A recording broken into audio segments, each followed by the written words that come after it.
Fish Venkat గారి ఆరోగ్య పరిస్థితి రోజు రోజుకి క్షీణిస్తుందని చెప్పొచ్చు. నిన్న మనం వాళ్ళ డాటర్తో అలాగే తన భార్యతో కూడా మాట్లాడడం జరిగింది. ఆయన ఆరోగ్యం రోజు రోజుకి క్షీణిస్తుంది, అందుకని మేము హాస్పిటల్ కూడా వేరే ఒక హాస్పిటల్కి మార్చడం జరిగింది అంటూ కూడా ఆవిడ చెప్పడం జరిగింది. ఫిష్ వెంకట్ గారితో పనిచేసిన గబ్బర్ సింగ్ బ్యాచ్ మనతో పాటు ఉన్నారు, వారితో మాట్లాడి మరిన్ని వివరాలు తెలుసుకుందాం.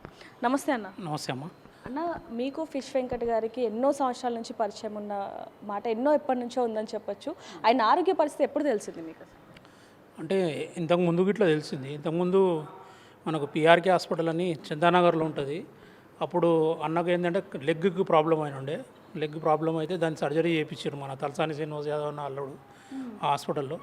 దాని తర్వాత మళ్ళీ ఒక 6-7 డేస్ తర్వాత మాకు మళ్ళీ ఇక్కడ బోడుపల్ దగ్గర ఆర్బిఎం హాస్పిటల్ ఉంది, దాంట్లో జాయిన్ చేసారంటే మేము అక్కడికి వెళ్ళడం జరిగింది. వెళ్ళిన తర్వాత అన్న పరిస్థితిని చూసి చాలామందికి మేము ఇట్లా హెల్ప్ అడగడంతో మన మైనంపల్లి హనుమంత్ అన్న, విశ్వక్సేన్ బాబు గారు, పవన్ కళ్యాణ్ గారు ఇట్లా సహాయం చేయడం జరిగింది. అంటే అన్న, పవన్ కళ్యాణ్ గారు సహాయం చేశారా? ఎందుకంటే దానికి సంబంధించి వార్తలు కూడా ఏమీ రావట్లేదు అని చెప్పి చేశాడు. 2 లక్షలు ఆల్రెడీ వెంకటన్ననే ఇంటర్వ్యూ ఇచ్చిండు ఆల్రెడీ. మళ్ళీ వెళ్దాం అనుకునేసరికి మేము అంటే సార్ వాళ్ళ మమ్మీ కూడా హాస్పిటల్లో ఉండే అప్పుడు కొంచెం బిజీ ఉండి మళ్ళీ వెళ్ళలేకపోయినాము. ఈ ఫర్దర్గా మళ్ళీ వెళ్తాం మేము సార్ దగ్గరికి, దృష్టికి తీసుకుంటాం సార్ దృష్టికి. సార్ ఏమంటారో తెలుసుకుంటాం మేము. ఫిష్ వెంకట్ గారి ఆరోగ్య పరిస్థితి క్షీణిస్తుంది అన్నప్పటి నుంచి మీరు ఆయనకి ఎంతో తోడుగా ఉన్నమాట వాస్తవమే అని చెప్పొచ్చు. కానీ ఇప్పుడు హాస్పిటల్ మార్చడానికి గల కారణం ఏంటి ముఖ్యంగా? అంటే మంచి ట్రీట్మెంట్, ఇంకా మంచి ట్రీట్మెంట్ కోసము పిఆర్కే హాస్పిటల్కి తీసుకున్నాం. ఎందుకంటే మొన్న ఇక్కడున్న కోమా స్టేజ్ నుంచి కొంచెం మాట్లాడే వరకు వచ్చిండు, కానీ మళ్ళీ నిన్న నైట్ నుంచి కొంచెం మళ్ళీ అన్కాన్షియస్లోకి వెళ్ళిపోయాడు అని తెలిసింది. ఇప్పుడు మళ్ళీ మేము వెళ్తున్నాం, అక్కడికి వెళ్ళి చూస్తాము. ఎందుకంటే బయటికి వచ్చి మళ్ళీ లోపలికి వెళ్ళడం చాలా బాధాకరమైన విషయం మాకు. ఇక అందరూ హెల్ప్ చేస్తే కొంచెం అన్నకు, ఎందుకంటే వాళ్ళు ఆర్థికంగా చాలా ఇబ్బందుల్లో ఉన్నారు, వాళ్ళకు ఏదైనా ఒక సహాయం చేయాలని కోరుతున్నాను.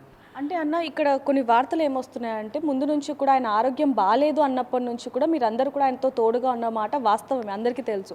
కానీ ఇప్పుడు హాస్పిటల్ మార్చడానికి గల కారణం కూడా గబ్బర్ సింగ్ బ్యాచ్ ఏదైతే ఉందో వాళ్ళందరూ కూడా హాస్పిటల్ వాళ్ళని మేము డబ్బులు ఇవ్వము, కానీ మీరు ట్రీట్మెంట్ చేయాలి అంటూ కూడా మీరు కొంచెం భయానికి గురి చేశారంటూ కూడా కొన్ని వార్తలు వస్తున్నాయి. దాంట్లో ఎంతవరకు వాస్తవం ఉంది? అదంతా తప్పుడు వార్తలమ్మా. ఎందుకంటే హాస్పిటల్ వాళ్ళు, ఆర్బిఎం హాస్పిటల్ వాళ్ళు చాలా కోఆపరేట్ చేసారు, చాలా మంచిగా చూసుకుర్రు. నరేందర్ సార్ అని ఉండు, ఓన్లీ మెడిసిన్ వరకే డబ్బులు తీసుకుండు, అలాంటి ఇబ్బందులు ఎవ్వరేం పెట్టలే. అది అన్నీ పుకారులే.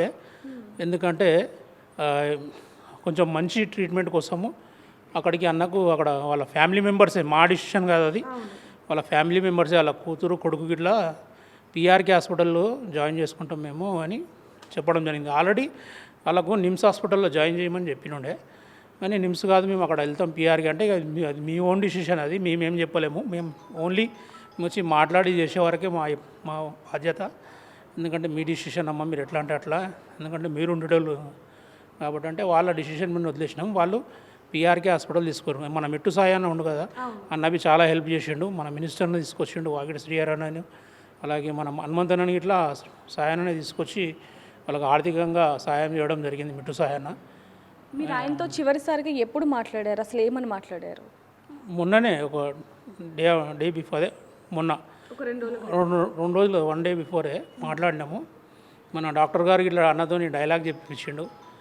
డైలాగ్ అన్నా అంటే నేను ఇప్పుడు ప్రిపేర్ అయ్యే డైలాగ్ చెప్తాను, నేను ఇప్పుడు చెప్పలేను అట్లా అంటే నేను డైలాగ్ కొడుతుంటే ఇక మావాడు డైలాగ్ కొడుతుంది కదా అని మాట్లాడింది మంచిగా, చాలా సంతోషం అనిపించింది. కానీ మళ్ళీ ఇప్పుడు నిన్న నైట్ నుంచి కొంచెం అన్కాన్షియస్లోకి వెళ్ళిండని తెలిసింది. అంటే ఆయన ఎన్నో సినిమాలు చేశారు, అంటే మీతో కావచ్చు లేకపోతే పెద్ద పెద్ద హీరోలతో ఎన్నో సినిమాలు చేసినప్పటికీ కూడా ఇండస్ట్రీ నుంచి ఎందుకని స్పందన లేదు అంటారు? అసలు పెద్ద పెద్ద హీరోలతో చేసినప్పటికీ కూడా ఇప్పుడు వరకు ఎవరు స్పందించట్లేదు, ఎందుకని? అది అయితే నేను చెప్పలేను మేము, ఎందుకంటే తెలిసి వాళ్ళు ముందుకు వచ్చి చేస్తే కానీ బలవంతంగానైతే మనమైతే ఏం చేయలేం. ఇప్పుడు తెలిసిన వాళ్ళు, ఇప్పుడు విశ్వక్సేన్ బాబు ఉండు తెలిసిండు, ఆయన వచ్చి చేసిండు, హనుమంత్ అన్న ఉండు వచ్చి చేసిండు. అట్లా చిన్న చిన్న ఇప్పుడు యూట్యూబర్స్ ఉన్నారు, యూట్యూబ్ ఛానల్ వాళ్ళు ఇమ్రాన్ భాయ్ పోయి ₹1,00,000 ఇచ్చిండు. ఇట్లా తెలుసుకొని వచ్చి చేస్తే మనమైతే ఇక బలవంతం పెట్టలేము. తెలిసినాక అవి మనం ఏమనలేము. అది చివరిగా ఏమంటారు మరి ఈ వార్తలకి? మీరు ఏమని సమాధానం చెప్తారు చివరిగా? అంటే ఏం వార్తలు అంటారు? అదే మీరు హాస్పిటల్ వాళ్ళ యాజమాన్యాన్ని బెదిరించారు? లే అంత తప్పుడు వార్తలు. ప్లీజ్ దయచేసి మాకు బెదిరిపోయేవాళ్ళు కాదాళ్ళు. ఎందుకంటే బెదిరిస్తే మంచి ట్రీట్మెంట్ ఏడైతే చేస్తారు వాళ్ళు భయపడి, అట్లాంటిది ఏం లేదు భయ్యా, అన్ని తప్పుడు వార్తలు. అది బెదిరించడం ఏం లేదు. ప్యార మొహబ్బతోనే మేము అడిగినాం, వాళ్ళు బి చాలా సహకరించారు. వాళ్ళు డాక్టర్ సాబ్ వద్దు అన్నా కానీ వాళ్ళు అక్కడ వేయరు, అది వాళ్ళ ఇష్టం, ఫ్యామిలీ మెంబర్స్. అంటే డాక్టర్స్ అక్కడే ఉండి ట్రీట్మెంట్ చేయించుకోమని చెప్పారు. అన్నాడు ఇక్కడ వస్తే ఉంచండి, ఎందుకంటే మినిస్టర్ వాళ్ళందరూ వచ్చారు కదా, వాళ్ళు ఏమైనా ఉంటే నేను చూసుకుంటాము అంటే ఫర్దర్గా మంచి హాస్పిటల్కి తీసుకెళ్తాం, ఇంకా మెరుగైన ట్రీట్మెంట్ కోసం అని మేము అక్కడ తీసుకెళ్తామంటే యాజ్ యువర్ విష్ అని డాక్టర్ సాబ్ అన్నాడు, వాళ్ళు అక్కడ తీసుకెళ్ళారు. సో చూడొచ్చు, ఫిష్ వెంకట్ గారి ఆరోగ్య పరిస్థితి బాగాలేదు కాబట్టి హాస్పిటల్ మార్పు చేశారే తప్ప మా ఎటువంటి జోక్యం కూడా లేదు అంటూ కూడా గబ్బర్ సింగ్ టీం అయితే అంటున్న పరిస్థితి అని చెప్పొచ్చు. ఏదైనప్పటికీ ఆయన ఆరోగ్య పరిస్థితి మాత్రం కుదుట పడాలని కూడా మనం కోరుకుందాం. మరిన్ని వార్తల కోసం చూస్తూనే ఉండండి బిగ్ టీవీ.